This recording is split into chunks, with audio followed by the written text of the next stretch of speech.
कई बारी हम सोच लेते हैं कि इतना पे आउट नहीं मिलता है एक टीचर को, तो हम इतनी मेहनत क्यों करें? हम क्यों दिन रात लगाकर आउट ऑफ द बॉक्स जाकर हम चीज़ों को रिसर्च करें, कुछ बेहतर करें? और जब हम कहते हैं बच्चों का भविष्य बनाने की ज़िम्मेवारी है, तो बड़े थॉटफुल तरीके से हमें ये सोचना पड़ेगा कि आने वाले 15 साल बाद, 20 साल बाद ऐसा क्या होगा जो वाक़ई में बच्चे को हेल्प करे। टीचर का काम है एक ऐसा माहौल बनाए, ऐसा एनवायरनमेंट फैसिलिटेट करे कि बच्चे को कुछ फ़ील करने को मिले, बच्चे को कुछ ऑब्ज़र्व करने को मिले, फिर बच्चे को उसी ऑब्ज़र्वेशन के बाद कुछ थिंक करने को मिले और फिर कुछ करने को भी मिले। Welcome back to this channel. आप सब टीचर्स को मेरा अभिवादन। लास्ट वीडियो में हमने बात की थी एक्सपीरियंशियल लर्निंग साइकिल के बारे में। आज उसी कड़ी में हम कुछ और बातें जोड़ेंगे और समझेंगे कि एक्सपीरियंशियल लर्निंग साइकिल आपकी क्लास में कैसे इम्पैक्ट लेकर आ सकता है। मैंने पहले भी बात की थी कि टीचर एक बहुत इंपॉर्टेंट पिलर है किसी भी कंट्री की डेवलपमेंट में, इर्रिस्पेक्टिव ऑफ कि आपको क्या मिलता है, क्या मिल रहा है। आपके कंधों पे बहुत बड़ी जिम्मेवारी, जिसको सही ढंग से आप निभाएंगे तो देश हमारा ग्रो करेगा, हमारी अगली जनरेशन कैपेबल होगी। बात किसी देश की या किसी सीमा की नहीं है, बात है पूरी ह्यूमैनिटी की। ह्यूमन को ह्यूमन बनाए रखने के लिए एजुकेटर्स की जरूरत होती है। अब देखिए, इंडिया में जो पूरा एजुकेशन इकोसिस्टम है, वो पूरा प्राइवेट स्कूल पर बेस्ड है और कहीं ना कहीं सब बंधे हुए हैं, पूरा सिस्टम बंधा हुआ है। गवर्नमेंट उतने एफर्ट्स डालती नहीं, गवर्नमेंट स्कूल्स उतने प्रयास करते नहीं। बहुत हाई पेमेंट होने के बावजूद भी समटाइम्स या मोस्ट ऑफ द टाइम्स हम देखते हैं कि teachers are not deep diving and bringing some change और bringing some innovation on the ground.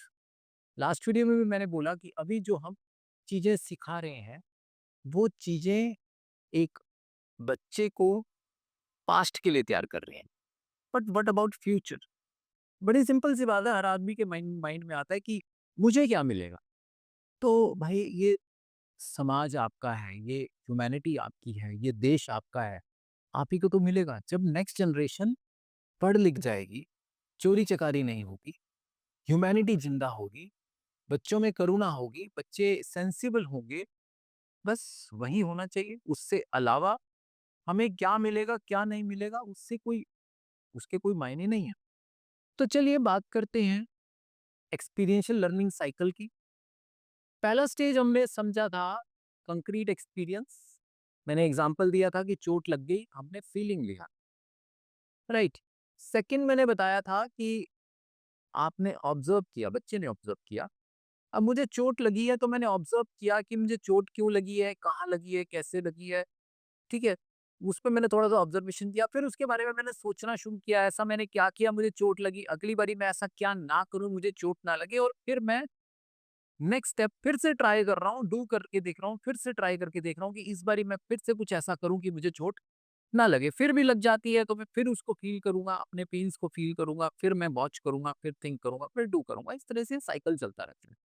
And इसमें पेन्स का बहुत बड़ा रोल है, क्योंकि पेन ही है जो आपको एक्सपीरियंस देता है।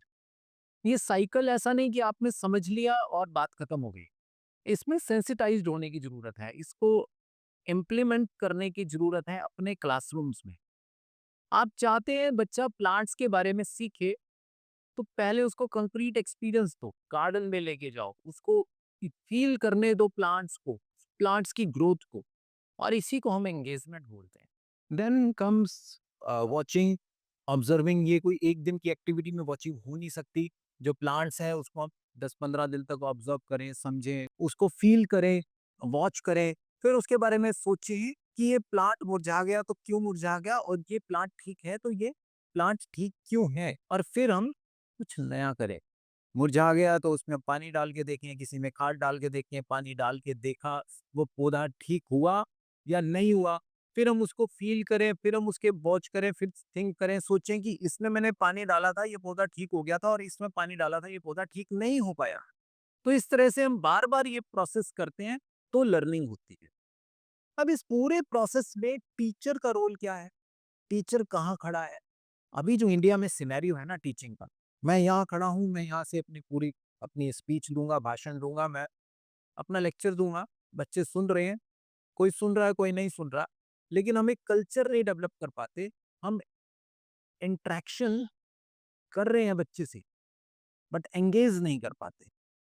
अभी मैंने 2 टर्म्स आपको बोली, एंगेजमेंट एंड इंटरैक्शन। तो हम इंटरैक्शन तो कर रहे हैं, बट एंगेजमेंट नहीं। अब आप कहेंगे दोनों में कोई ज़्यादा डिफरेंस नहीं दिखता, वही इंटरैक्शन है, वही एंगेजमेंट है। तो उसके लिए आप थोड़ा-सा सर्च करें कि क्या डिफरेंस है इसमें और मुझे कमेंट में ज़रूर डालें। हम नेक्स्ट वीडियो में इसके बारे में बात करेंगे। What is engagement and interaction and why it is important in class. तो engagement is missing in class. हम बातचीत कर रहा हूँ, मैं अपनी बात बच्चों तक पहुँचा रहा हूँ, बच्चे से क्वेश्चंस पूछ रहा हूँ, हमारी क्लास इंटरैक्ट कर रही है बट हम एंगेज नहीं कर पा रहे। तो यहाँ पे जो एक्सपीरियंस है वो नहीं जनरेट हुआ और लर्निंग हमारी इनकम्प्लीट रह जाती है। लर्निंग होती ही तब है जब आपका एक्टिव एंगेजमेंट होता है आपके एक्सपीरियंस के साथ, यानी आप अपने एक्सपीरियंस को जब जीते हैं तब आपको लर्निंग होती है। डेवी ने कहा है give the people something to do, not something to learn. आप उनको क्वेश्चंस आंसर लर्न करने के लिए मत दें, आप उनको कुछ करने के लिए दे दें। जब आप करने लगते हैं कुछ तो ऑटोमेटिकली थिंकिंग होती है and the doing is of such a nature as to demand thinking. Learning naturally results. Learning तो हो ही जाएगी। एक होता है पढ़ा हुआ, एक होता है घड़ा हुआ। जो घड़ा हुआ होता है उसको बहुत ज्यादा पढ़ने की जरूरत नहीं होती, वो बाद में पढ़ के एब्स्ट्रैक्ट कॉन्सेप्ट्स अपने क्लियर कर ले, बट वो एक्टिव एक्सपेरिमेंटेशन की साइड पे बहुत ज्यादा एक्टिव होता है और सबसे ज्यादा लर्निंग ही आपकी स्टेज पे होती है। अब यहाँ पे टीचर का रोल कहाँ है? अभी जो हमारा इंडियन ट्रेडिशनल टीचिंग सिस्टम है वो इंडियन भी नहीं है, इन रियलिटी वो ब्रिटिशर्स का थोपा हुआ है जो अपना मान बैठे। हमारा अपना बहुत अलग था, वास्ट था, उसमें डिस्कशंस, डिबेट्स, बातचीत, क्वेश्चन आंसर्स। आप देखें जितने भी पुराण हैं वो टू वे कम्युनिकेशन पर बेस्ड है। तो बेसिकली आज का टाइम ऐसा हो गया है कि टीचर खड़ा है बस अपने प्रवचन दे रहा है और बच्चे सीख कुछ सुन रहे हैं, कुछ नहीं सुन रहे। टीचर थोड़ा बहुत इंटरेक्ट कर रहा है बच्चे के साथ, बस थोड़ा बहुत इंटरेक्शन है। स्कूल्स आजकल कहते हैं एक्टिविटी करानी है, एक्टिविटी हो गई, बट उस एक्टिविटी में एंगेजमेंट कितना है, उस एक्टिविटी में आपने रिपीटिशन कितना डाला है, बच्चा फीलिंग कितनी ले रहा है या नहीं ले रहा, उस एक्टिविटी को फील भी कर पा रहा है या नहीं कर पा रहा, ऑब्जर्व उसने कुछ किया या नहीं किया, या सिर्फ डांस करता रह गया एक्टिविटी में, थिंकिंग तक पहुंचा या नहीं पहुंचा। अरे ये सब काम टीचर के हैं। टीचर का काम ये नहीं है यहाँ खड़े होके वो सिर्फ अपना लेक्चर डिलीवर करे। टीचर का काम है एक ऐसा माहौल बनाए, ऐसा एनवायरनमेंट फैसिलिटेट करे कि बच्चे को कुछ फील करने को मिले, बच्चे को कुछ ऑब्जर्व करने को मिले, फिर बच्चे को उसी ऑब्जर्वेशन के बाद कुछ थिंक करने को मिले और फिर कुछ करने को भी मिले। ये काम है टीचर का। अब अगर मैथ्स पढ़ा रहे हैं तो मैथ्स में सबसे पहले आप रियल ऑब्जेक्ट्स को काउंट कराएं, रियल ऑब्जेक्ट्स दें, फिर उसको रिफ्लेक्शन दें। आप उसको यहाँ पर आपने बनानास काउंट कराए, आपने बनानास की जगह आपने कुछ येलो कलर की चिट्स आपने दे दी। Now count these chits, then abstract stage. ये जो पूरा मेथड है इसी से ही inspired Singapore based concrete pictorial abstract method है, जो कि जिरॉन ब्रूनर ने इंट्रोड्यूस किया। और उन्होंने बताया कि सबसे पहले मैथ्स अगर हम पढ़ा रहे हैं तो उसमें कंक्रीट ऑब्जेक्ट्स होने चाहिए, फिर कुछ पिक्टोरियल, उस उन्हीं कंक्रीट ऑब्जेक्ट्स को पिक्टोरियल डेटा में कन्वर्ट करने की जरूरत है, और फिर हम एब्स्ट्रैक्ट कॉन्सेप्ट्स को इंट्रोड्यूस करें। उसके बाद हम उसको बताएं प्लस माइनस, कैसे प्लस काम करता है, कैसे माइनस काम करता है। So this is the job of a teacher कि आपको कुछ ऐसा करना है कि आपके क्लासरूम में एंगेजमेंट आ जाए, एक्सप्लोरेशन आ जाए और बच्चे खुद ब खुद चीजों को समझने लगे, एक्सप्लेन करने लगे। अच्छा, थिंकिंग को प्रोवोक करने के लिए आप क्या कर सकते हैं? एक बच्चा दूसरे बच्चों को एक्सप्लेन कर रहा है, पीयर टीचिंग हो सकती है। एक को समझ में आ गया, वो दूसरे स्टूडेंट को समझा रहा है, उसको समझ में आ गया, वो इसको समझा रहा है। तो इस तरह का एक पूरा एनवायरनमेंट आप बना सकते हैं। थिंकिंग एंड थिंकिंग के बाद doing. So doing is a place जहाँ पर एक्शंस लिए जाते हैं, high order thinking skills based. यानी जितना भी ये एनालाइज हुआ, फिर उसके बेसिस पर थिंकिंग हुआ, फिर थिंकिंग आपकी डेवलप होते हुए कुछ नया क्रिएट करने के लिए आपको प्रोवोक करने लगी कि चलो ठीक है, कुछ नया ट्राई करते हैं। तो वो जब कुछ नया क्रिएट होगा, वहाँ आपकी high order thinking skills develop होंगी। So that's why this doing part or active experimentation part is very important. अब यहाँ पर भी दो चीजें हैं। पहले सिंपल कॉन्सेप्ट था जो जॉन डेवी ने दिया, नो अंडरस्टैंड डू। यानी आप अवेयर हुए, आपने कुछ जाना, उसको अंडरस्टैंड किया और फिर डू कर लिया। देन समय बदला, समय के साथ जरूरतें बदली, और फिर ये जो तीन चीजें थी, नो अंडरस्टैंड डू, इसको मान लिया गया लो ऑर्डर थिंकिंग स्किल्स। और उसके एवज में एक और आया हाई ऑर्डर थिंकिंग स्किल्स, जिसमें analyse, evaluate and then create, ये तीन चीजें आ गई। ये ब्लूम टेक्सोनॉमी में आई। तो ब्लूम टेक्सोनॉमी बात करती है हाई ऑर्डर थिंकिंग स्किल्स, यानी नॉर्मल डू नहीं है, it is about high order thinking skills यानी क्रिएट। आपके एनालिसिस के बेसिस पर, इवेलुएशन के बेसिस पर आपने कुछ नया क्रिएट किया, वैसा नहीं जो नॉर्मली सब करते आ रहे थे। That is known as replication. अभी क्या होता है आपकी क्लास में, ये होता है कि बच्चे को क्वेश्चन आंसर दिए जा रहे हैं लर्न करने के लिए, और बच्चा वैसा का वैसा ही लिख रहा है। That is a replication, not learning, not creation. Creation means बच्चा खुद से कॉम्प्रिहेंड कर रहा है।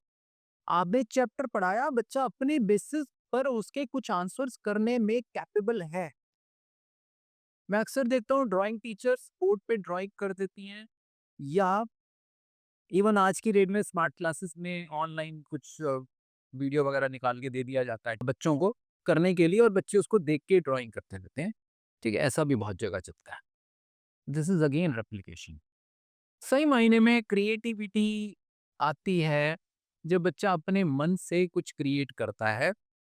अगेन मैं वापस आऊंगा रेजियो एमिलिया अप्रोच पर, जहां पर ये कहा जाता है कि स्कूल में जगह जगह एटलियर्स बनी होनी चाहिए। यानी कुछ ऐसे स्टेशंस हों जहां बच्चा अपनी आर्ट को परफॉर्म करे, और बच्चे के हाथ में ब्रश दे दिया जाए, स्केच दे दिए जाएं, और अपनी मर्जी से फ्री फ्लो एटलियर पे पेंटिंग करे बच्चा। वो रियल आर्ट फॉर्म है।